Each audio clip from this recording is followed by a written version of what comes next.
Hello बच्चों, उम्मीद करते हैं आप लोग बहुत बढ़िया से होंगे। कमबख्त सर्दी अभी पीछा नहीं छोड़ रही है। आज थोड़ा सा हम लोग बात कर लेते हैं एबनॉर्मल बिहेवियर ऑफ वाटर पे। जल का असामान्य गुण। प्रकृति ने हमको अनेक प्रकार के द्रव दिए हैं, जिसमें जल प्रमुख रूप से है। जल के बारे में कहा जाता है जल ही जीवन है। अगर जल न होता तो शायद कुछ नहीं होता। इसके साथ ही साथ आप लोग जानते ही होंगे कि पृथ्वी पर लगभग 3/4 हिस्सा जल ही है।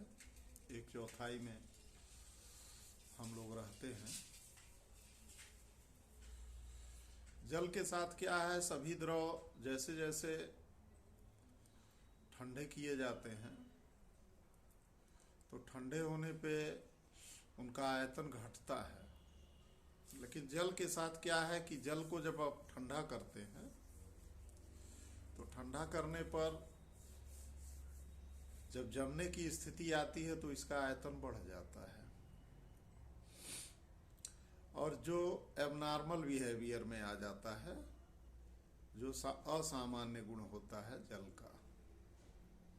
यही कारण है, आप देखते होंगे इस समय खेतों में किसान लगाए हुए हैं। आलू की फसल लगी हुई है, मटर की फसल लगी हुई है। तो आलू और मटर, इन दोनों फसलों पे आजकल शीत ऋतु में पाले का भी प्रभाव आप लोगों को दिखाई देता है, पाले का प्रकोप। तो एक्चुअल में पाला होता क्या है, आप जानते ही हैं कि पेड़ पौधों में जो जल होता है वो जड़ के माध्यम से धीरे धीरे तने में, पत्तियों में पहुंचता रहता है। जाइलम और फ्लोएम होते हैं, जिनके माध्यम से जल एक तरह से कैपिलरी ट्यूब जो उसमें होते हैं, कैपिलरी ट्यूब के माध्यम से ऊपर जाता है। तो जाड़े के दिनों में रात में जब तापमान गिरने लगता है, नीचे गिरने लगता है, तो तापमान के नीचे गिरने के क्रम में रात के समय मान लीजिए पारा आपका 0 के करीब में पहुंच रहा है। तो पारा 0 के करीब में अगर पहुंच रहा है तो जल जमने लगता है, पौधों की नसों में जल जमने लगता है। और पौधों के नसों में जब जल जमने लगता है तो इसी क्रिया को आप कह देते हैं कि पौधों को पाला मार दिया है। जल जमने से पौधों की नसें फट जाती हैं और नसें फटने से उनका जो जल का जो संचार नीचे से ऊपर की ओर होता है वो अवरुद्ध हो जाता है और कुल मिला के पौधे धीरे धीरे सूखने लगते हैं। तो इसी क्रिया को हम कह देते हैं कि पौधों में पाला मार दिया है, यानी फसल आपकी खराब हो गई है, पाला मार दिया है। इससे बचने के लिए आप देखते होंगे जल की विशिष्ट ऊष्मा सबसे ज्यादा होती है 1 × 10⁻³ कैलोरी पर ग्राम डिग्री सेल्सियस, या 1 किलो कैलोरी पर kilogram degree Celsius. 1 × 10⁻³ 1×10⁻³ kilo calorie पर किलोग्राम डिग्री सेल्सियस, या 1×10⁻³ कैलोरी पर ग्राम डिग्री सेल्सियस। तो जल की विशिष्ट ऊष्मा सबसे ज़्यादा होती है। और जल की विशिष्ट ऊष्मा सबसे ज़्यादा होने का प्रभाव क्या हो जाता है, तो जल में सबसे अच्छा गुण ये होता है कि वो ज़्यादा से ज़्यादा मात्रा में ऊष्मा को अवशोषित कर लेता है।